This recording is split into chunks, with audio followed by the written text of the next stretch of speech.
Hello students, आज हम लोग स्टार्ट करेंगे chapter number 7 aggregate demand and उसके रिलेटेड कांसेप्ट स्टैंडर्ड 12 सीबीएसई। तो सबसे पहले हम लोग ये अंडरस्टैंड करेंगे कि भाई एग्रीगेट डिमांड का मतलब क्या है, एग्रीगेट डिमांड क्या है। तो एग्रीगेट डिमांड का मतलब ये है बच्चों कि लोग गुड्स एंड सर्विस परचेस करते हैं एंटायर इकोनॉमी में, जो भी गुड्स एंड सर्विस परचेस करते हैं, राइट, और वो गुड्स एंड सर्विस का कंजम्पशन करते हैं, it is known as the aggregate demand. तो aggregate demand means total expenditure, right, कौन करता है? पीपल। ओके, किसके पीछे? गुड्स और सर्विस के पीछे जो भी एक्सपेंडिचर करते हैं, जो गुड्स एंड सर्विस इकोनॉमी में प्रोड्यूस होती है, राइट, उसके पीछे जो भी एक्सपेंडिचर करते हैं, राइट, अपने डिफरेंट लेवल ऑफ इनकम से, it is known as the aggregate demand. तो किसको हम लोग एग्रीगेट डिमांड बोलेंगे? सो एग्रीगेट डिमांड का मतलब ये होता है कि total expenditure that people plan to incur, right, क्या करते हैं कि भाई plan to incur the purchase of goods and service, goods and service को परचेस करने के लिए वो क्या करते हैं कि प्लान करते हैं कि भाई हम लोग ये गुड्स और ये सर्विस हम लोग परचेस करते हैं, लेकिन वो जो गुड्स एंड सर्विस कहाँ पे प्रोड्यूस होते हैं? इकोनॉमी में प्रोड्यूस होती है, और वो अपने डिफरेंट लेवल ऑफ इनकम से जो भी गुड्स एंड सर्विस का कंजम्पशन करते हैं एंटायर ईयर में, so it is known as the aggregate demand. तो उसको हम लोग क्या बोलेंगे? एग्रीगेट डिमांड बोलेंगे, राइट। तो सबसे पहले एग्रीगेट डिमांड का बिहेवियर क्या है? तो एग्रीगेट डिमांड का बिहेवियर यानी एग्रीगेट डिमांड को हम लोग कंजम्पशन से भी डिनोट कर सकते हैं। किससे डिनोट कर सकते हैं? कंजम्पशन से डिनोट कर सकते हैं, राइट। वाई का मतलब क्या होता है कि इनकम, वाई, इनकम को हमने डिनोट किया हुआ है वाई से, और इन्वेस्टमेंट को हमने डिनोट किया हुआ है आई से, right? So there is a three types of behavior of aggregate demand. Consumptions को हमने डिनोट किया हुआ है C से डिनोट किया हुआ है, इनकम को डिनोट किया हुआ है Y से डिनोट किया हुआ है, और इन्वेस्टमेंट को हमने डिनोट किया हुआ है I से डिनोट किया हुआ है। तो AD और Y के बीच के रिलेशनशिप्स क्या है, राइट? तो यहाँ पे हम लोग इस शेड्यूल के थ्रू देखेंगे कि AD is a schedule showing the relation between AD is equal to Y। कब एग्रीगेट डिमांड और इनकम का लेवल इक्वल होगा? तो आइए इस शेड्यूल से देखते हैं। अब सबसे पहले इस शेड्यूल से हम लोग देखते हैं, सबसे पहले हम लोग यहाँ पे देखेंगे तो हमारी जो इनकम है वो 0 है और एडी हमारा 30 है। तो अब सोचोगे कि सर इनकम 0 है और ये हमारे जो डिमांड है, एग्रीगेट डिमांड है, वो 30 है, तो कैसे हम लोग उसको परचेस करेंगे, कैसे हम लोग गुड्स एंड सर्विस को हम लोग अक्वायर करेंगे विदाउट इनकम से? तो बच्चों इसको हम लोग क्या बोलेंगे? Autonomous consumption. ऑटोनॉमस कंजम्पशन यानी ये आपकी बेसिक नीड्स है। भले आपकी इनकम क्या हो, 0 हो, लेकिन आपको बेसिक नीड्स को सेटिस्फाई करने के लिए इतना खर्चा तो करना पड़ेगा। तो उस खर्चे को हम लोग क्या बोलते हैं? ऑटोनॉमस कंजम्पशन बोलते हैं। क्या बोलते हैं? Autonomous consumption. So autonomous consumption में आपकी इनकम 0 रहती है और आपको बेसिक एक्सपेंडिचर करना पड़ता है कि जिसकी वजह से आपकी नीड्स क्या हो, सेटिस्फाइड हो। अब देखो इनकम मेरी 20 हो रही है और मेरी एक्सपेंडिचर वो 35 हो रही है। इनकम मेरी 40 हो रही है और एक्सपेंडिचर मेरी क्या है? 40। तो यहाँ पे बच्चों AD is equal to Y हो रहा है। Aggregate demand is equal to Y, यानी जितनी हमारी कंजम्पशन है उतनी ही हमारी इनकम है। यहां से मेरी सेविंग स्टार्ट होगी। देखना, अब देखो कि भाई इनकम 60 है और एग्रीगेट डिमांड क्या है? 45 है, यानी इनकम 60 और एक्सपेंडिचर कितना है? 45। तो यहाँ पे हम लोग देखने के लिए जाए तो 15 रुपीज हमारी क्या हो रही है? सेविंग्स हो रही है। जैसे जैसे इनकम इंक्रीज हो रही है वैसे वैसे खर्चा भी हमारा इंक्रीज हो रहा है, लेकिन उसमें से हम लोग एंटायर इनकम को एक्सपेंडिचर में नहीं खर्च कर रहे, फ्यू अमाउंट्स हम लोग सेव कर रहे हैं कि जो अमाउंट हमें फ्यूचर के लिए काम आ सके, तो वो अमाउंट हम लोग क्या कर रहे हैं? सेव कर रहे हैं। तो 80 इनकम है, 50 एक्सपेंडिचर है, राइट। तो हमारी यहाँ पे सेविंग्स कितनी होती है? तो बोले कि सर 30 हमारी सेविंग्स होगी, इनकम 100 है और एक्सपेंडिचर हमारी 55 है, इनकम 120 है और एक्सपेंडिचर हमारी 60 है। तो जैसे जैसे इनकम इंक्रीज होती है वैसे वैसे हमारी एक्सपेंडिचर भी क्या होगी? इंक्रीज होगी। क्लियर बच्चों? यहाँ पे किसी को कोई डाउट? ओके, अब आगे चलते हैं, थोड़ा ऑब्जर्वेशंस भी देख लेते हैं कि ऑब्जर्वेशंस क्या बोलते हैं। जैसे मैंने बताया कि there is always some minimum level of expenditure, ये most important, minimum level of expenditure. उस मिनिमम लेवल ऑफ एक्सपेंडिचर को हम लोग क्या बोलेंगे? ऑटोनॉमस कंजम्पशंस बोलेंगे। सो इन द इकोनॉमी जब आपकी इनकम 0 होती है और आपकी मिनिमम लेवल ऑफ एक्सपेंडिचर आपका 30 है। ये हाइपोथेटिकल है, प्रैक्टिकलिटी बेस पे पॉसिबल नहीं है। तो अजम्पशन बेस पे कि भाई आपकी इनकम भले 0 है लेकिन आपका मिनिमम एक्सपेंडिचर इतना होगा ही होगा।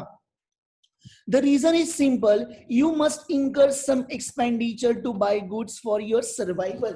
यानी खुद के सर्वाइवल के लिए, भले आपकी इनकम 0 है लेकिन आपको सर्वाइवल तो करना है। तो सर्वाइवल के लिए आप जो भी एक्सपेंडिचर करते हैं, इनकम 0 है और सर्वाइवल के लिए आप जो भी एक्सपेंडिचर करते हैं, वो जो एक्सपेंडिचर है, जीने के लिए जो भी एक्सपेंडिचर करते हैं, वो जो एक्सपेंडिचर आपके लिए ऑटोनॉमस एक्सपेंडिचर होगा।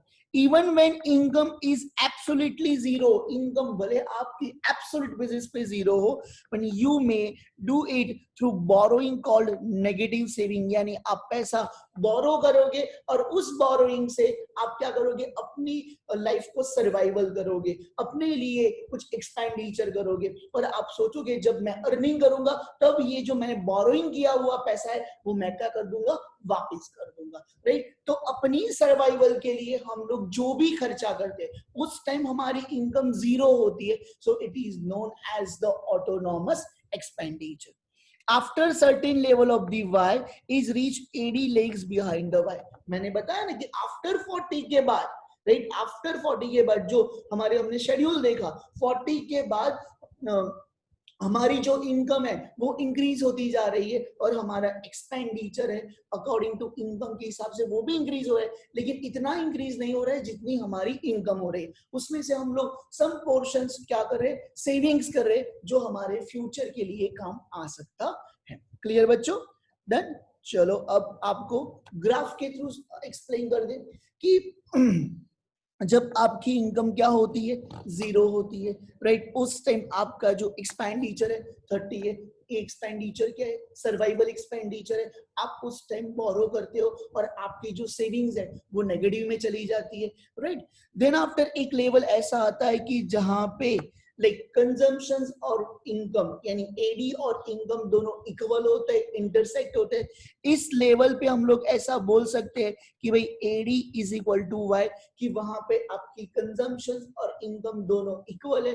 फिर एक लेवल ऐसा आता है कि भैया इनकम आपकी इंक्रीज होती है और कंजम्पशंस लाइक आपका क्या हो जाता है, कम हो जाता है, और उसमें से some portion of the income जो है वो किसके लिए हम लोग यूज करें, सेविंग पर्पस के लिए हम लोग यूज कर रहे हैं। क्लियर बच्चों? चलो अब लोग हम आगे चलते हैं, कंपोनेंट्स ऑफ द एडी। तो मैं आपको यहाँ पे लाइक कंपोनेंट्स ऑफ एडी करवाऊं कि एडी के कंपोनेंट्स क्या है। कंपोनेंट्स ऑफ एडी, तो कंपोनेंट्स क्या है एडी के? जनरली एडी के बेसिकली 2 कंपोनेंट्स है, राइट। तो क्लोज्ड इकोनॉमी और दूसरा है ओपन इकोनॉमी। क्या है? Closed economy and open economy. Closed economy के भी 2 कंपोनेंट्स है कि भाई 2 सेक्टर्स, 2 टायर सेक्टर्स एंड यहाँ पे 3 टायर सेक्टर्स। हम लोग यहाँ पे ऐसे ही लिखते हैं, 3 सेक्टर्स लिखते हैं, राइट। 2 tier sectors and 3 tier sectors. Clear बच्चों? अब 2 टायर सेक्टर्स में यानी क्या आएगा, aggregate demand is equal to, right, aggregate demand is equal to क्या आएगा, तो aggregate demand is equal to आएगा कंजम्पशन प्लस इन्वेस्टमेंट। क्या आएगा, aggregate demand is equal to consumption plus investment. आपकी कंजम्पशन भी हो रही है और इन्वेस्टमेंट भी हो रही है, ये भी आपका एक्सपेंडिचर ही है। आप कोई इन्वेस्टमेंट करते हो, आप कोई फैक्ट्री में इन्वेस्टमेंट करते हो तो वो आपके लिए एक्सपेंडिचर ही है, राइट। और कोई कंजम्पशन करते हो, कोई गुड्स एंड सर्विस परचेज करते हो, वो भी आपके लिए क्या है, एक्सपेंडिचर है। तो इट इज कॉल्ड एडी। तो 2 सेक्टर्स में कंजम्पशन प्लस इन्वेस्टमेंट आएगा।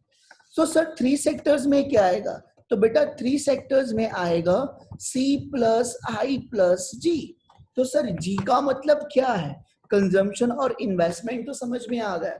तो बेटा G का मतलब ये है कि C का मतलब आपको तो समझ में है कि भाई कंजम्पशन हो रहा है। यस सर, ये तो बहुत इजी तरह से याद है, राइट। आई का मतलब क्या है सर? आई का मतलब तो भी हमें पता है इन्वेस्टमेंट है। तो सर जी का मतलब क्या हुआ? तो बेटा जी का मतलब होता है गवर्नमेंट एक्सपेंडिचर। क्या होता है? Government expenditure. आज गवर्नमेंट कुछ एक्सपेंडिचर कर रही है इकोनॉमी में, रोड बना रही है, इंफ्रास्ट्रक्चर बना रही है, तो ये भी जो एक्सपेंडिचर कर रही है वो भी क्या है? वो भी एग्रीगेट डिमांड का ही पार्ट है। तो consumption plus investment plus government expenditure, तो ये क्या हुआ? Three sectors. तो क्लोज इकोनॉमी में हमने ये देखा कि यहाँ पे इंपोर्ट एक्सपोर्ट की कोई गुंजाइश नहीं है। यहाँ पे like with in the country he like transactions होते हैं। यहाँ पे इंपोर्ट एक्सपोर्ट के ट्रांजेक्शंस नहीं होते हैं। यहाँ पे आउटसाइड की ट्रांजेक्शंस नहीं होते, only with in the economic वाले ट्रांजेक्शंस होते हैं। तो सर ओपन इकोनॉमी क्या है? तो बेटा open economy is equal to AD is equal to C. आप जानते हो कंजम्पशन, आई जानते हो इन्वेस्टमेंट, जी यस सर पता है government expenditure, and next X minus N, यानी एक्सपोर्ट माइनस इंपोर्ट, यानी उसको हम लोग क्या बोलेंगे? Net export. यानी यहाँ पे ओपन इकोनॉमी में हम लोग क्या करते हैं कि ओपन इकोनॉमी हम लोग फॉरेन ट्रांजेक्शंस को अलाउड करते हैं, तो it is known as the open economy. तो यहाँ पे फॉरेन से जो भी हम लोग इंपोर्ट और एक्सपोर्ट्स, जो भी गुड्स एंड सर्विसेज करते हैं, यहाँ से हम लोग गुड्स बेचते हैं और वहां से हम लोग गुड्स मंगवाते भी है। एक्सपोर्ट और इंपोर्ट करते हैं, उन दोनों का जो भी आएगा नेट एक्सपोर्ट जो भी आएगा वो हमारी एग्रीगेट डिमांड का पार्ट है। तो ओपन इकोनॉमी में एग्रीगेट डिमांड के पार्ट कौन से? Consumption plus investment plus government expenditure plus net export. और क्लोज इकोनॉमी में two tier sectors and three tier sectors. तो टू टायर सेक्टर्स की हम लोग बात करें तो aggregate demand is equal to consumption plus investment, और थ्री टायर सेक्टर्स की हम लोग बात करें तो consumption plus investment plus government expenditure. Clear बच्चों? यहाँ पे कोई डाउट? इजी। चलो अब हम लोग आगे चलते हैं। हाँ सर ये तो बहुत अच्छी तरह से समझ में आ गया।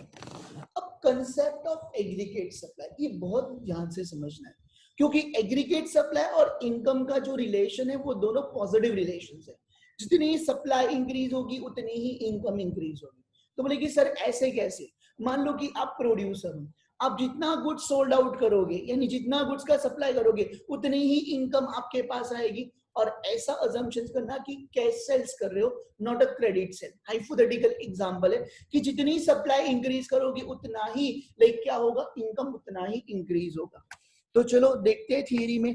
as a refers the flow of goods and service as a plan by the producer during the accounting year। Producer क्या करता है कि अकाउंटिंग ईयर यानी हमारा 1 अप्रैल से 31 मार्च, जो अकाउंटिंग ईयर्स में प्रोड्यूसर प्लान करता है कि इस ईयर में मैं इतना गुड सोल्ड आउट करूंगा, राइट? तो वो प्लान करता है और वो मान लो कि अकॉर्डिंग टू प्लान के हिसाब से वो सक्सेस हो जाता है तो उतनी उसको इनकम भी मिलेगी। So it is identical with flow of income during an accounting year। सीधी बात है कि जितना आप सप्लाई का प्लान कर रहे हो उतनी ही आपकी क्या आएगी? इनकम आएगी। So AS and Y therefore may be treated as identical to each other। यानी एग्रीगेट सप्लाई और Y क्या है? दोनों आइडेंटिकल है, दोनों सेम है। जितना सप्लाई होगा उतना ही आपकी क्या होगी? इनकम होगी। एक शेड्यूल के थ्रू पे जानते हैं कि क्या होता है। मान लो कि हमारी इनकम 0 है तो बट ऑब्वियस है कि सप्लाई भी हमारा 0 होगा। हमारी सप्लाई 20 है तो इनकम भी हमारी क्या होगी? 20 है।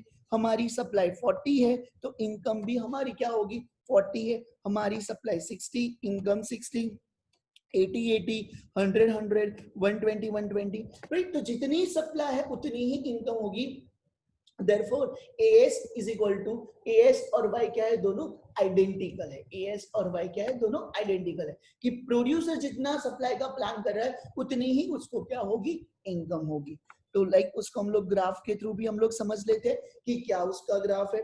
तो देखो जितनी हमारी इनकम है, यहाँ पे देखो सबसे पहले 0 इनकम है तो बट ऑब्वियस है कि लाइक सप्लाई भी हमारी क्या होगी? 0 ही होगी। 20 20 40 40, यानी जितनी इनकम है उतनी ही हमारी क्या है? सप्लाई है। इसलिए Y और AS दोनों आइडेंटिकल है ऑफ ईच अदर। क्लियर बच्चों?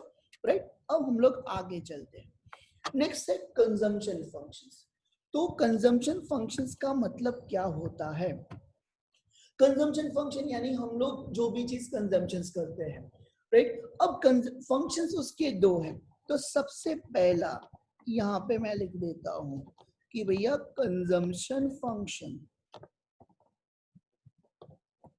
तो हमारे ना कंजम्पशन फंक्शंस कौन से, so there are two function APC और एमपीसी।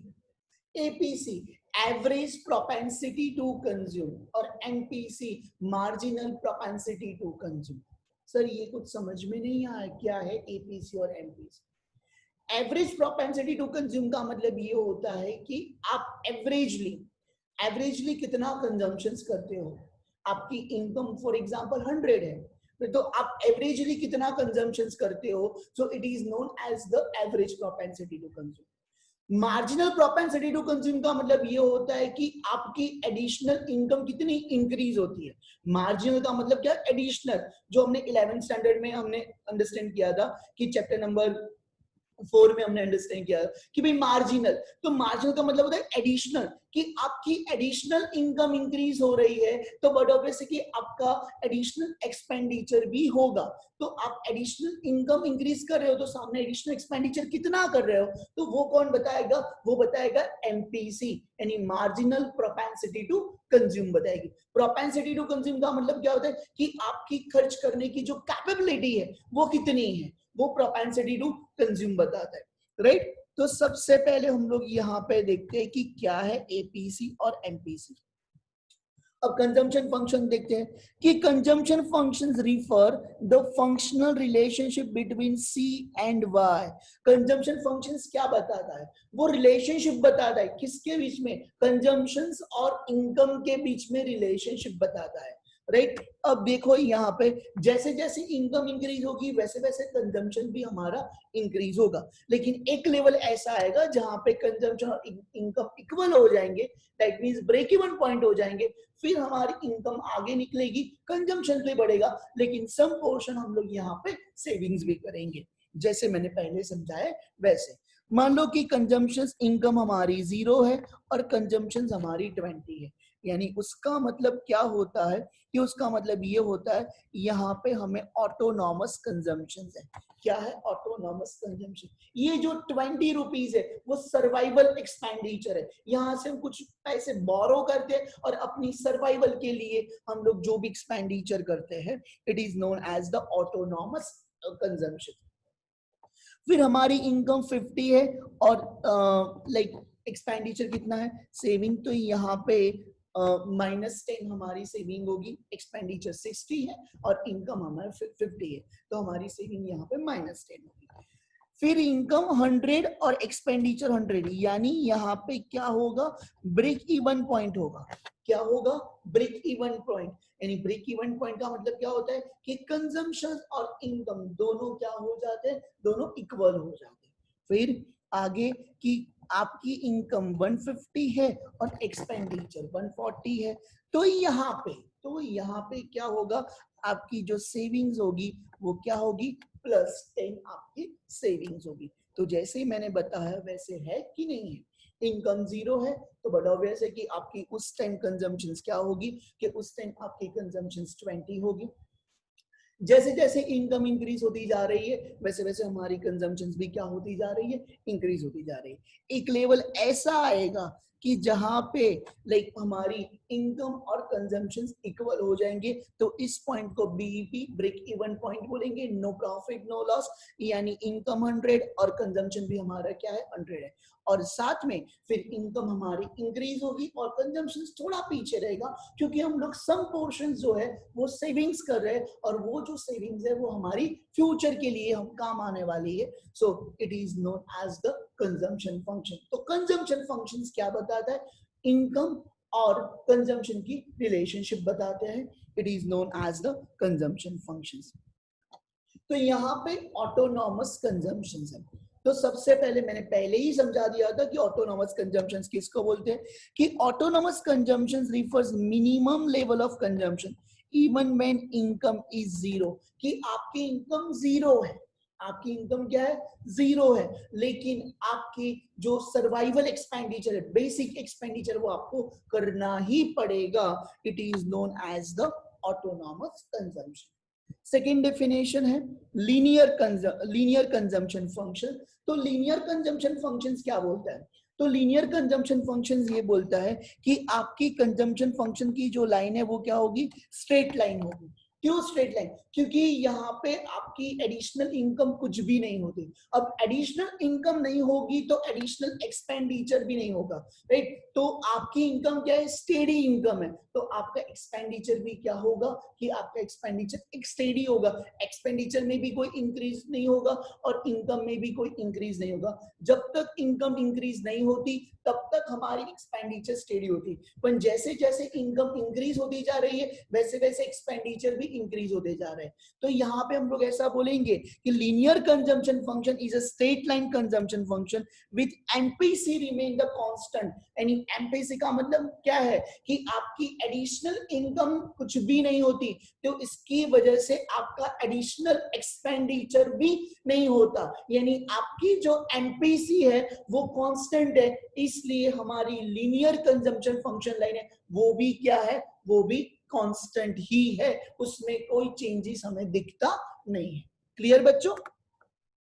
सो नेक्स्ट है मार्जिनल प्रोपेंसिटी टू कंज्यूम, जो मैंने आपको पहले ही बता दिया हुआ है। It refers the rate which consumption increase. Consumption हमारी इंक्रीज होती है किसकी वजह से? In response to increase income, कि हमारी इनकम इंक्रीज हो रही है, इसके रिस्पॉन्स में हमारी कंजम्पशन भी इंक्रीज हो रही है।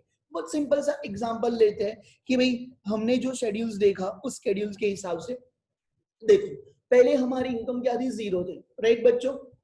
तो उस टाइम हमारा कंजम्पशन 20 था। दैट मीन्स ऑटोनॉमस कंजम्पशन, कि वो सर्वाइवल कंजम्पशन थे, वो हमें पता है हमारी लाइफ को सर्वाइव करने के लिए जो कंजम्पशन करना पड़ता है, it is known as the autonomous consumption.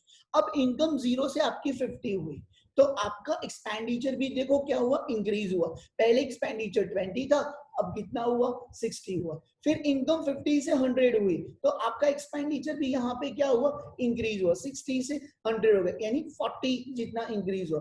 फिर इनकम आपकी 100 से 150 हुई, यहाँ पे एक्सपेंडिचर भी आपका इंक्रीज हुआ 100 से 140। यानी जैसे जैसे हमारी इनकम इंक्रीज होती जा रही है उसके रिस्पॉन्स में हमारी कंजम्पशन भी क्या होती जा रही है? इंक्रीज होती जा रही है। So it is known as the MPC. उसको हम लोग क्या बोलेंगे? Marginal propensity to consume, right बच्चों? तो ये क्या इंडिकेट करता है? ये इंडिकेट ये करता है कि आपकी एडिशनल इनकम कितनी इंक्रीज हो रही है। तो सामने एडिशनल इनकम इंक्रीज होगी तो बट ऑब्वियस कि आपकी कंजम्पशंस भी क्या होगी? इंक्रीज होगी। तो इसको हम लोग मेजरमेंट कैसे करेंगे? तो मेजरमेंट करेंगे जैसे एक्सपेंडिचर में जो चेंजेस आता है it is known as the change in C, and income में जो भी चेंजेस आता है it is known as the change in Y, right? तो चेंज इन सी और चेंज इन वाई में कितना डिफरेंस आता है, राइट? तो सबसे पहले यहाँ पे ग्राफ में देखते हैं कि पहले हमारी इनकम कितनी थी। तो सर पहले हमारी इनकम 100 थी तो उस टाइम हमारा जो एक्सपेंडिचर था कितना था? एक्सपेंडिचर हमारा क्या था? ये हमारा 100, यानी दोनों इक्वल थे। जैसे ही इनकम इंक्रीज हुई यानी इसके बीच में कितना चेंज हुआ? सर 40 का चेंज हुआ, यानी और इनकम में कितना चेंज हुआ? सिर्फ 50 रुपीज का चेंज हुआ। यानी हमारी 50 रुपीज की इनकम इंक्रीज होती है तो सामने हमारा एक्सपेंडिचर 40 जितना हमारा इंक्रीज होता है। तो एमपीसी की फॉर्मूला क्या है, राइट? तो एमपीसी की फॉर्मूला ये है बच्चों कि भाई MPC is equal to change in C upon change in Y, कि any change in C consumption कितना हमारी इंक्रीज हुआ और इनकम हमारी कितनी इंक्रीज हुई।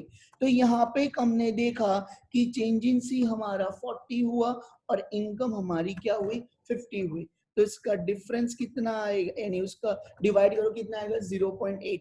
तो यानी उसका मतलब क्या है कि हमारी इनकम 100 रुपीज है, उसके सामने हमारे एक्सपेंडिचर कितने हैं? 80%। तो यानी जो 20% होगा वो हमारे लिए क्या है? इनकम है। तो ये तो एमपीसी होगा। तो सर आप बोलोगे एपीसी की फॉर्मूला क्या है? तो बेटा एपीसी की फॉर्मूला है कि सी अपॉन वाई, टोटल कंजम्पशन आपकी कितनी होती है और टोटल इनकम कितनी होती है। तो उसको हम लोग डिवाइड करेंगे तो हमको एवरेज प्रोपेंसिटी, एवरेज आप कितना खर्चा करते हो वो आपको क्या पता चल जाएगा इस फॉर्मूला की वजह से। राइट बच्चों, चलो अब आगे चलते हैं। सो एपीसी जैसे मैंने बताया, तो APC is the ratio between total consumption and total income. Total consumption and total income, तो एपीसी की फॉर्मूला क्या है सर? पता है, आपने बता दिया है, C upon Y, total consumptions divide by total income. हमारी टोटल कंजम्पशन कितनी हो रही है और टोटल इनकम कितनी हो रही है। तो आइए हम लोग देखते हैं कि भाई हमारी एक एग्जांपल लेते हैं। मान लो कि फॉर एग्जांपल टोटल कंजम्पशंस हमारी है कुछ 100 हमारी टोटल कंजम्पशंस है, और हमारी जो टोटल इनकम है वो भी कितनी है हमारी 100 है। तो एपीसी क्या होगा? Average propensity to consume. हम एवरेज कितना खर्चा करते हैं, तो इनकम 100 और एक्सपेंडिचर भी हमारी क्या है कि सॉरी पहले एक्सपेंडिचर आएगा, कंजम्पशन हमारी 100 है और इनकम भी हमारी क्या है 1/1, यानी एपीसी हमारा 1 आएगा। यानी हम लोग एवरेजली जितनी इनकम होती है उतना ही हम लोग क्या करते खर्चा कर देते हैं। और एमपीसी में क्या होगा, जितनी एडिशनल इनकम इंक्रीज होती है उसका हम लोग 80% जितना हम लोग क्या कर देते खर्चा कर देते। It is known as the MPC, और एपीसी का मतलब है average propensity to consume. Okay, तो सी अपॉन वाई, तो आपको क्या मिलेगा? एवरेज प्रोपेंसिटी टू कंज्यूम मिलेगा। क्लियर बच्चों? चलो नेक्स्ट हम लोग देखते हैं कि भाई slope of the C function. अब ये जो slope of the C function है मोस्ट इंपॉर्टेंट है, आपको एग्जामिनेशंस में बहुत ही अच्छी तरह से करके जाना है, क्योंकि उसके रिगार्डिंग न्यूमेरिकल्स भी आते हैं। बहुत इजी न्यूमेरिकल्स है, आप इजी वे पे कर पाओगे। तो चलो देखते हैं। Slope of C function indicate by MPC not by APC. C functions क्या इंडिकेट करता है? MPC, not by APC. APC को कंसीडर नहीं करता है। तो C is equal to C bar plus B Y. तो सी बार का मतलब क्या होता है? Minimum level of consumption, that means autonomous consumption. कभी कभी एग्जाम में ऐसा भी देंगे ऑटोनॉमस कंजम्पशन, तो आपको समझ जाने का ऑटोनॉमस कंजम्पशन यानी सी बार होता है। बी का मतलब क्या होता है? मार्जिनल प्रोपेंसिटी टू कंज्यूम, यानी एडिशनल खर्च करने की कैपेबिलिटी आपकी कितनी है। और वाई का मतलब क्या होता है? वाई का मतलब होता है इनकम। तो ये हमारा स्लोप ऑफ द फंक्शंस हुआ। क्लियर बच्चों? तो यहाँ पे हमने सारी कंजम्पशन फंक्शंस की बात की। अब हम लोग करेंगे सेविंग्स फंक्शंस करेंगे। तो सेविंग्स फंक्शंस यानी y is equal to C plus S. Sir ऐसे कैसे y is equal to C plus S? तो सीधी बात है बेटा कि the functional relation between s and y called the saving function, यानी हमारी कंजम्पशन प्लस सेविंग दोनों को मिक्सअप करेंगे तो हमारी क्या होगी? इनकम होगी। सर एक प्रूव करके बताओ कैसे होगा? चलो हम लोग प्रूव करते हैं। मान लो कि हमारी इनकम 0 है, तो उस टाइम हमारी कंजम्पशन 20 और हमारी सेविंग क्या है? -20। चलो y is equal to C plus S, तो c कितना है? 20 plus -20, so plus minus minus, तो 20 - 20 दैट मीन्स 0। आ गया, प्रूव हो गया। c plus S. अब हमारी जो इनकम है वो 50 है, तो हमारी कंजम्पशन कितनी है? 60। तो हमारी सेविंग कितनी है? -10 है। जैसे ही इनकम इंक्रीज होगी कंजम्पशन भी इंक्रीज होगा, लेकिन अभी क्या है? सेविंग्स अभी भी हमारी 0 है, लेकिन अब नेगेटिव में नहीं है, थोड़ा पॉजिटिव में आ चुका है। तो y और c यानी इनकम हमारी 100 है और कंजम्पशन भी हमारा कितना है बच्चों? 100 है। देन आफ्टर हम लोग आगे देखेंगे कि हमारी इनकम कितनी है? 150, लेकिन हमारी कंजम्पशन 140। अब हम लोग प्लस में आ गए, तो हमारी सेविंग कितनी हुई? +10 हुई। तो यहाँ पे देखो y is equal to C plus S. फिर से मैं आपको प्रूव करके बताता हूँ। 140 + 10 तो इज इक्वल टू क्या होगा बच्चों? 150 होगा। क्लियर? इजी। चलो अब हम लोग उसको ग्राफिकल फॉर्मेशन से समझते हैं। तो इनिशियल लेवल पे हमारी इनकम 0 थी, तो बट ऑब्वियस है कि हमारी सेविंग्स भी -20 होगी। जैसे जैसे इनकम इंक्रीज हुई तो वैसे वैसे लाइक क्या हुआ कि सेविंग्स का जो गैप है वो रिड्यूस होता गया, यानी -10। फिर हमारी इनकम इंक्रीज हुई तो सेविंग्स और कंजम्पशन इक्वल वे पे आ गए, तो यहाँ पे लाइक क्या हुआ कि हमारी सेविंग 0 हो गई। जैसे इनकम इंक्रीज हुई और सेविंग्स सॉरी कंजम्पशन हमारा 140 हुआ, तो यहाँ पे राइट। यहाँ पे जब मैं बात करता हूँ तो उस टाइम हमारी सेविंग्स कितनी हुई, +10 हुई। उस टाइम हमारी सेविंग्स क्या हुई बच्चों, +10 हुई। तो ये हुआ सेविंग फंक्शंस हुआ। क्लियर बच्चों, इजी, यहाँ पे कोई डाउट? चलो अब हम लोग आगे चलते हैं। तो सेम थिंग कंजम्पशन फंक्शन के दो थे, एपीएस और एपीसी और एमपीसी, और यहाँ पे सेविंग फंक्शन में भी दो है, एपीएस और एमपीएस। तो आइए सबसे पहले मैं आपको सेविंग्स फंक्शंस बता दूं। तो यहाँ पे बच्चों सेविंग फंक्शंस, तो जो सेविंग फंक्शंस है वो दो है। कौन से है? एक है एपीसी एपीएस और दूसरा है एमपीएस। तो average propensity to saving and marginal propensity to savings. तो चलो सबसे पहले देखते हैं कि एपीएस क्या है और एमपीएस क्या है। तो एपीएस एस अपॉन वाई और MPS change in S upon change in Y, जो पहले चेंज इन वाई था सेम। तो एपीएस क्या होता है? Total saving divide by total income. तो total saving and total income, यानी आप एवरेजली कितना सेव करते हो। तो चलो हम लोग यहाँ पे हमने एग्जांपल लिया हुआ है कि y 150 है, राइट। तो उस टाइम हमारी कंजम्पशन सेविंग कितनी है? तो 10 है। तो चलो हम लोग यहाँ पे देखते हैं। तो सर एपीएस की फॉर्मूला, तो एपीएस की हमारी फॉर्मूला क्या है? तो आइए सबसे पहले एपीएस की फॉर्मूला देखते हैं। एस अपॉन वाई, क्या है हमारी एपीएस की फॉर्मूला? S upon Y. तो हमारी सेविंग्स कितनी है? S upon Y. हमारी सेविंग कितनी है? 10, और हमारी इनकम कितनी है? 150, राइट। तो हमारी सेविंग्स हमारी 10 है, तो इनकम हमारी क्या है? 150 है। तो यानी हम लोग कितना सेविंग कर पाएंगे? सो 0.067, यानी कितना सेविंग कर पाएंगे? 0.067 जितना हम लोग सेविंग्स कर पाएंगे। तो एमपीसी की सर एमपीएस की फॉर्मूला क्या है? तो एमपीएस की फॉर्मूला है बेटा change in S upon change in Y. क्या है? Change in S upon change in Y. तो देखते हैं यहाँ पे हमें क्या दिया हुआ है। चलो एमपीएस, तो एमपीएस के additional saving and additional income. हमारी एडिशनल सेविंग कितनी हुई और एडिशनल इनकम कितनी है?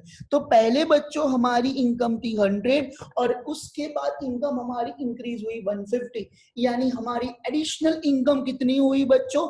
50 हुई। एडिशनल इनकम हमारी कितनी हुई? 50। तो सर ये चेंज इन वाई आप कैसे लाए? तो बेटा y1 माइनस वाई, यानी y1 यानी new income minus old income. तो न्यू इनकम हमारी कितनी है सर? 150, और ओल्ड इनकम हमारी कितनी है? 100। सो 150 माइनस 100, तो आंसर आएगा 50। Same thing change in S, S1 minus S, तो S1 कितना है? हमारी 10 है, और S कितना है? 0। सो 10 माइनस 0, तो आंसर आएगा कितना? 10 आएगा। तो चलो इन दोनों को डिवाइड कर देते हैं। तो चेंज इन S अपॉन चेंज इन Y, 10 अपॉन 50, तो आंसर आएगा 0.2। क्या है आंसर आएगा? 0.2। यानी उसका मतलब क्या है कि आपकी एडिशनल इनकम मान लो कि फॉर एग्जांपल इंक्रीज हो रही है 100% में से आपकी 20% क्या है कि सेविंग्स है, यानी आपकी जितनी एडिशनल इनकम इंक्रीज हो रही है तो उसके सामने 20% आप क्या कर रहे हो? सेविंग्स कर रहे हो। यानी 100 में से 20% आप क्या कर रहे हो? सेविंग्स कर रहे हो। बाकी का जो 80% है वो आप क्या कर रहे हो? कंजम्पशंस कर रहे हो। Okay, so then after saving का एल्जेब्रिक फंक्शंस क्या है? तो एल्जेब्रिक फंक्शन सेविंग का ये है C bar minus C bar plus 1 minus B and Y. तो माइनस सी बार क्या इंडिकेट करता है? तो माइनस सी बार इंडिकेट करता है इंडिकेट वैल्यू ऑफ एस, जो माइनस वाली जो वैल्यूज है, right. y income and 1 minus b, that means MPS, marginal propensity to savings, right? सो यहाँ पे अब न्यूमेरिकल्स जो है मैंने कुछ दिए हुए, हम लोग 2-3 न्यूमेरिकल्स करेंगे। तो find out the consumption expenditure from the following. तो यहाँ पे ऑटोनोमस कंजम्पशन यानी सी बार दिया हुआ है 100, एमपीसी 0.70 दिया हुआ है, और आपको इनकम 1000 दी हुई है। तो C is equal to C bar plus MPC Y. तो सी बार हमारा कितना है? 100, एमपीसी हमने दिया हुआ है सब में 0.70 और हमारी इनकम क्या है 1000। सो 0.70 इंटू 1000 यानी 700 और 100, तो हमारे यहाँ पे क्या मिलेगा, तो हमारे यहाँ पे सी मिलेगा 800 हमें मिलेगा। क्लियर बच्चों, राइट। अब एक सेविंग्स का सम देख लेते हैं तो आपको मोर क्लियर हो जाएगा। From the savings functions autonomous consumption यानी हमें 100 दिया हुआ है, एमपीएस हमारा 0.4 है और नेशनल इनकम हमारी क्या है 500 है। तो ऑटोनॉमस कंजम्पशन यानी हमें सेविंग्स के बारे में बताया हुआ है। तो सेविंग्स का फॉर्म एल्जेब्रिक फंक्शंस क्या होता है, S is equal to minus C bar plus 1 minus B into MPS. तो यहाँ पे हमें माइनस सी बार कितना दिया हुआ है, तो -100 प्लस 1 माइनस बी यानी एमपीएस कितना दिया हुआ है 0.4 और नेशनल इनकम यानी इनकम हमें कितनी दी हुई है 500। सो -100 प्लस 200 तो हमारी सेविंग बच्चों कितनी होगी, हमारी सेविंग 100 होगी। क्लियर बच्चों, तो हमने यहाँ पे चैप्टर नंबर 7 कंप्लीट किया। तो एक बार मैं फटाफट से आपको एक गो थ्रू करवा देता हूँ। तो एक एग्रीगेट डिमांड, तो व्हाट इज एग्रीगेट डिमांड, तो सर एग्रीगेट डिमांड का मतलब ये होता है कि टोटल एक्सपेंडिचर जो लोग करते हैं किसके पीछे, गुड्स एंड सर्विस, जो गुड्स एंड सर्विस इकोनॉमिक में प्रोड्यूस होती है during the accounting year, it is known as the aggregate demand. फिर हमने बिहेवियर ऑफ एडी देखा, तो एडी वाई और ई यानी एडी को हमने डिनोट किया हुआ है कंजम्पशन से, एग्रीगेट डिमांड वाई को डिनोट किया हुआ है इनकम से और आई को डिनोट किया हुआ है इन्वेस्टमेंट से। राइट बच्चों, फिर हमने उसके बाद consumption function sorry components of AD देखे, बाद में कंजम्पशन ऑफ द फंक्शन देखे। तो कंपोनेंट्स ऑफ एडी क्या है, close economy and open economy. Close economy में दो सेक्टर्स है, 2 tier sectors and 3 tier sectors. तो 2 टियर सेक्टर्स यानी AD is equal to C plus I and 3 tier sectors यानी सी प्लस आई प्लस सी। और open economy में C plus I plus C plus X minus N is equal to AD हमारा यहाँ पे होता है। यहाँ पे एडी है बच्चों, नॉट एओ, यहाँ पे कुछ प्रिंटिंग मिस्टेक है, राइट। देन आफ्टर फिर हमने concept of aggregate supply, as और वाई दोनों है वो आइडेंटिकल है, क्योंकि जितना एग्रीगेट सप्लाई होगा उतना ही हमारी क्या होगी, इनकम होगी। तो हमने एएस और वाई की भी रिलेशनशिप अंडरस्टैंड की। देन आफ्टर कंजम्पशन फंक्शन, तो कंजम्पशन फंक्शन सी और वाई की रिलेशनशिप बताई हुई। एक लेवल ऐसा आएगा जहां पे कंजम्पशन और इनकम हमारी क्या होगी, इक्वल होगी, that means a break even point होगा। इनिशियल लेवल पे हमारी इनकम 0 है और हमारी कंजम्पशन 20 है, तो उसको हम लोग ऑटोनॉमस कंजम्पशन बोलेंगे, क्योंकि ऑटोनॉमस कंजम्पशन का मतलब ये है कि ये जो कंजम्पशन है हम सर्वाइवल के लिए करते हैं, राइट। तो उसमें कुछ पैसा बोरो करते हैं और उस टाइम हमारी सेविंग नेगेटिव में चली जाती है। और देन आफ्टर ब्रेक इवन के बाद एक लेवल ऐसा आएगा जहां पे हमारी सेविंग प्लस में आएगी और हमारी जितनी इनकम होगी उतना हमारा एक्सपेंडिचर नहीं होगा। हालांकि एक्सपेंडिचर इंक्रीज हुआ होगा लेकिन सम पोर्शन हम लोग क्या करेंगे, सेविंग करेंगे। तो हमने ये कंजम्पशन फंक्शन देखा, उसकी ग्राफ भी अंडरस्टैंड की। ऑटोनॉमस कंजम्पशन मैंने आपको बता दिया। लीनियर कंजम्पशन, जब आपकी एडिशनल इनकम कुछ होती नहीं है तो बट ऑब्वियसली क्या आपकी एडिशनल कंजम्पशन भी नहीं होगी, तो उस टाइम आपकी जो ग्राफ है यानी कंजम्पशन फंक्शन वो क्या आएगा, कांस्टेंट रहेगा, कुछ भी ना इंक्रीज हो रहा है ना यहाँ पे कुछ भी डिक्रीज हो रहा है, तो दोनों ही क्या हो रहा है कि कांस्टेंट है। दैट्स व्हाई यहाँ पे हमारी जो ग्राफ है वो भी कांस्टेंट आएगी। फिर हमने एमपी से अंडरस्टैंड किया कि एमपीसी का मतलब क्या है, तो एमपीसी का मतलब है कि एडिशनल इनकम जितनी इंक्रीज होती है उतना ही हमारा क्या होता है कि एडिशनल एक्सपेंडिचर भी इंक्रीज होता है। तो इनकम के इनकम इंक्रीज होती है उसके रिस्पॉन्स में हमारी एक्सपेंडिचर भी क्या हो रही है, इंक्रीज हो रही है। तो एमपीसी के फॉर्मूला क्या है, change in C upon change in Y. Change in C यानी हमें new expenditure minus old expenditure, same thing change in Y, new income minus old income, तो हमें क्या मिल जाएगा, चेंज इन सी और चेंज इन वाई मिलेगा। फिर उसका हमने सेविंग्स फंक्शन यानी स्लोप ऑफ फंक्शंस देखे, सी फंक्शंस देखे। तो सी फंक्शंस क्या है, consumption function, C is equal to C bar plus B Y. तो सी बार यानी minimum level of consumption, B का मतलब क्या होता है, सो बी का मतलब होता है मार्जिनल प्रोपेंसिटी टू कंजम्पशन और वाई का मतलब होता है इनकम, राइट। फिर हमने सेविंग फंक्शन देखा, तो सेविंग यानी C plus S, consumption plus saving करेंगे तो हमें क्या मिलेगा कि हमें वाई मिलेगा। और फिर हमने सेविंग का एल्जेब्रिक फंक्शंस देखा, तो minus C bar plus 1 minus B Y हमने ये देखा। और साथ में सेविंग के कंपोनेंट्स भी देखे, एमपीएस और एपीएस। तो APS is equal to C upon Y और MPS is APS is equal to S upon Y और MPS is equal to change in S upon change in Y. तो ये मैंने आपको टोटल समरी बता the chapter 7 की, और chapter 7 आपको एक बार अच्छी तरह से अंडरस्टैंड हो जाएगा तो आपको चैप्टर 8 भी अंडरस्टैंड हो ही जाएगा। क्लियर बच्चों? Okay, thank you very much.